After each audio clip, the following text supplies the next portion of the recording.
Por que eu fiz aquilo? Começamos, ainda muito duro. Basta ver as leis de Moisés. Um povo duro, mas que já tem essa ideia moral. Nós estávamos ali. Lembram do que disse Jesus? Desde os tempos de João Batista até hoje, o reino dos céus vem sendo conquistado ao fio da espada. E perguntaram, mas João Batista era seu primo, desencarnou há pouco tempo? Desde Elias, o Espiritismo explica. O reino dos céus, a religião, ainda se mistura com as coisas do mundo. Desde o desafio provocado lá atrás entre Elias e o sacerdote do deus pagão Baal, às margens do rio Quinzon, próximo à montanha do Carmelo. Quando fizeram um desafio, qual que é o Deus verdadeiro? Qual é o Deus verdadeiro? Aquele que conseguisse colocar fogo numa pilha de madeiras molhadas, ou melhor, numa pilha de madeiras. Esse teria o Deus verdadeiro. E o sacerdote do deus pagão Baal começa a chamar os seus 400 sacerdotes e começam a fazer rituais. Olha de onde vêm os rituais. O misticismo nosso vem de longe, das religiões orientais. Só que isso ficou no tempo, agora somos espíritas. E crendices e superstições, diz André Luiz, não faz parte da vida espírita. Crendices e superstições. O espiritismo tem que nos libertar disso. E os sacerdotes ficaram meio período do dia evocando o deus Baal e nada do fogo. Ao meio-dia ele desiste e fala, Elias, pode tentar. Elias, com o peito nu, pede que os seus seguidores desçam até o rio Quinzon, peguem bilhas de água e molhem as madeiras, caprichoso. Então molham. Ele se ajoelha, evoca Jeová. E como era médium de efeito físico, eis que em pouco tempo o fogo começa a aparecer na madeira, queimando-a de cima para baixo. E ela é consumida. Poderia parar aí. Não satisfeito, ele pede que os seus matem os 400 sacerdotes do deus pagão Baal a fio de espada. E as margens do rio Quinzon ficam contaminadas por vários meses. Olha a violência ainda. E ele recebe depois o resultado. Lá no período em que é morto a fio de espada. Olha a violência. Como é difícil lutar com esse passado. E esse é um esforço que a gente tem que fazer.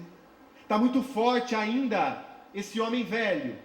E é por isso que eu preciso sentir o espiritismo no meu dia a dia. Estamos prontos para amar. Os movimentos divinos para o progresso moral do ser fazem parte de uma lei natural. O homem pode obstá-lo, pode dificultá-lo, através de suas escolhas, mas não pode detê-lo. Vamos pensar um pouquinho aqui, na sequência. Raça adâmica, Moisés, Jesus, as trevas da Idade Média, o Renascimento, experiência nova, Brasil. Espíritos comprometidos com Jesus vindo para cá. Lembram de Emmanuel, no livro Coração do Mundo, Pátria do Evangelho? Ou melhor, no A Caminho da Luz ele comenta isso. Cansei do poder, cansei do mundo que vivia na velha Europa, pediu uma oportunidade numa terra nova. E ele paira com o espírito Ismael pelas terras brasileiras. Olha que esperança. Esse Brasil que muita gente fala, não dá, agora é Operação Lava Jato. Eu deveria ter vivido nos Estados Unidos. Eu quero sair daqui, eu quero ir para a Austrália. Mas espera aí, gente. Por que a gente foi plantado aqui? A gente tem que florir onde foi semeado. Por que eu vim parar no Brasil? Que tem tantas dificuldades, mas que tem tantas coisas boas. O que esse país tem me ensinado? É nosso planejamento reencarnatório. Não vim aqui ao acaso. Vim para um momento novo, para uma nova ideia, para vencer preconceitos, para me espiritualizar. Por que eu vim parar nessas terras? Espiritismo e onde nos situamos agora. Olha a marcha. Parece pouco tempo comparado com os milhões lá do instinto. Aquilo ainda fala alto dentro de nós, mas já estamos prontos para esse momento. A espiritualidade não dá ponto sem nó. Se é chegado agora esse instante, vejam, Divaldo Franco comenta que Joana de Ângeles está para reencarnar. Há uma gravação dele que ele fala em torno de 2015. Chico fala de Emmanuel reencarnado no ano 2000. Espíritos iluminados no campo da arte, da ciência, da filosofia, da religião. Está aqui. Por que eu estou aqui nesse momento? E aí nos deparamos com aquilo que ainda tem que ser transformado. Mas é possível. Leon Denis, no livro O Grande Enigma, diz: somos a criação e a expressão de Deus, que é a fonte do bem. Mas esse bem eu o possuo somente no estado de germe, e nossa tarefa consiste em desenvolvê-lo. Nossas vidas sucessivas, nossa ascensão na espiral infinita das existências, não tem outro fim, espiral das existências. Não evoluímos numa reta, é muito difícil. Numa espiral ascensional, de experiências lentas, contínuas, de acordo com a nossa vontade, mais céleres, mais rápidas. E estamos nesse momento, nessa espiral. Vou propor um gráfico para a gente tentar entender melhor isso. Aproveitamos-nos do Espírito Paulo em O Livro dos Espíritos, na questão 1009. Ele diz o seguinte: é necessário gravitar para a unidade divina. Esta é a meta da humanidade. Mais uma vez a ideia de gravitar. É necessário gravitar para a unidade divina, para Deus. Tender, gravitar é tender para um ponto central. O exercício que temos que fazer.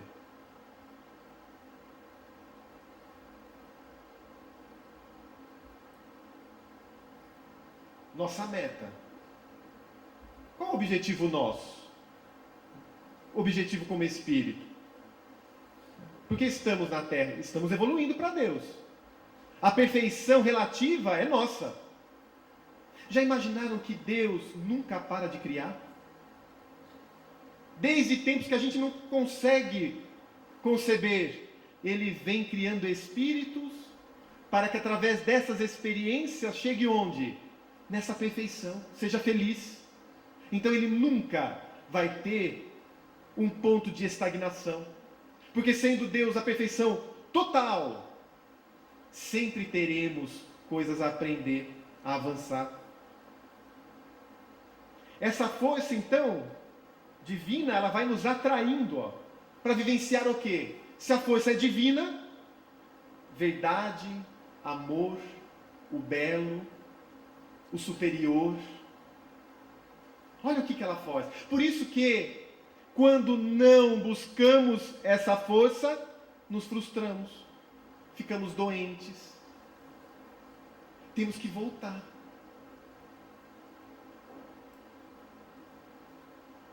E esse caminho, são os relacionamentos nos atraindo para o cumprimento dessa lei.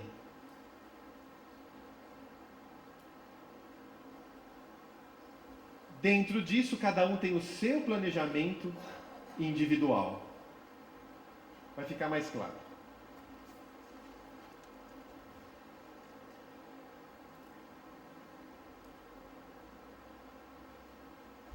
Diz Paulo, para tudo isso, 3 coisas são necessárias: a justiça, o amor, o conhecimento. 3 coisas são opostas: a injustiça, o ódio, a ignorância. Doutrina espírita nos dá ideia clara de justiça total. Fazer ao próximo aquilo que desejaria que o próximo nos fizesse. Lei de justiça. O que eu quero para mim, tenho que querer para o próximo, tenho que fazer para o próximo.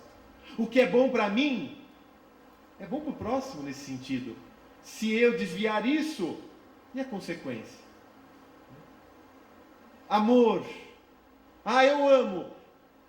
Vamos imaginar, ótimo, o amor é o objetivo. Quais são as frentes do amor, então, que a gente tem que trabalhar? Quais são os raios do amor? A gente fala, tem que amar, beleza, ótimo. Mas quais são esses raios do amor que a gente tem que desenvolver para ter esse amor em plenitude? Qual? O que faz parte desse amor? Compreensão, perdão, que mais? Piedade, paciência, caridade, que é o exercício disso. Olha só, tudo isso eu tenho que exercitar. São necessárias essas coisas.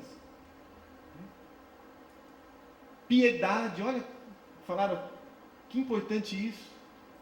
Emmanuel chega a comentar que para vencer os ciúmes é necessário piedade.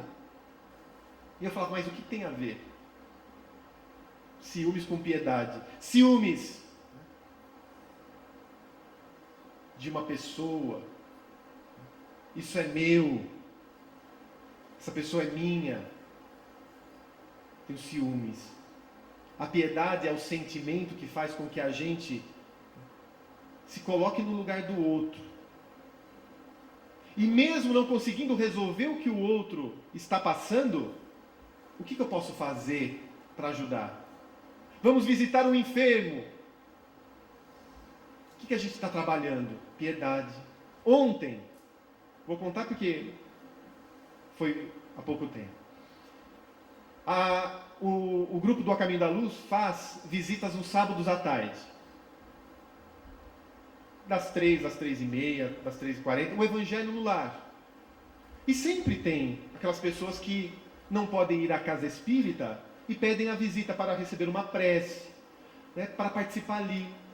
E fomos na casa de um senhor, seu Carlos, que teve um câncer na laringe, teve que fazer a traqueostomia, danificou as cordas vocais e não fala.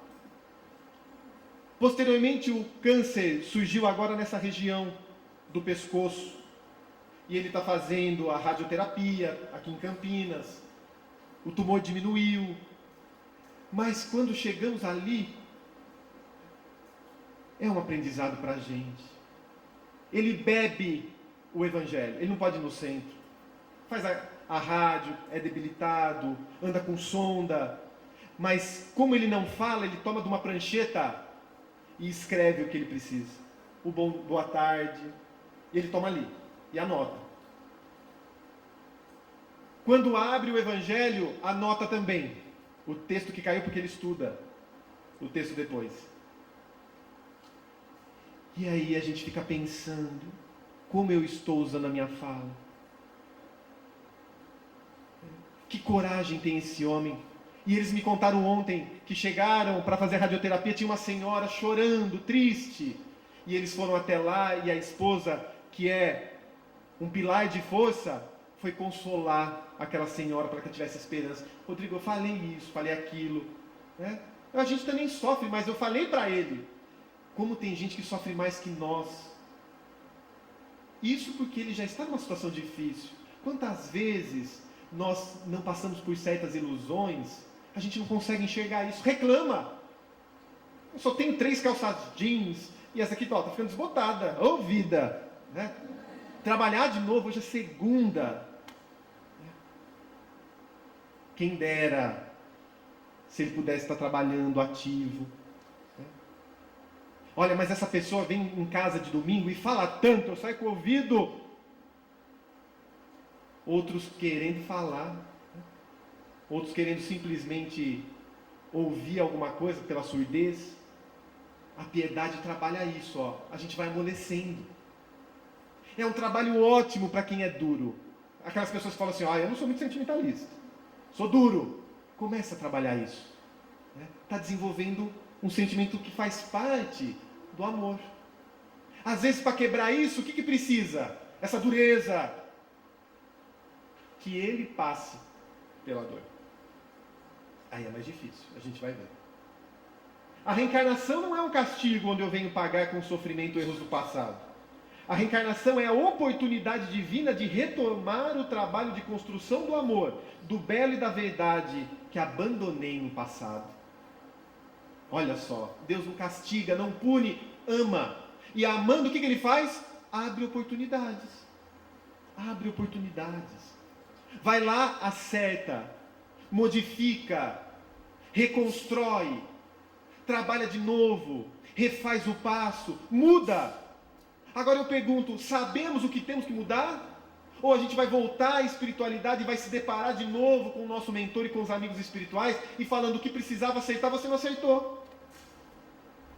Você foi teimoso nos mesmos pontos que você saiu daqui já sabendo que era. Voltou, e aí? Por isso é importante sabermos quem somos na intimidade. O que eu preciso mudar?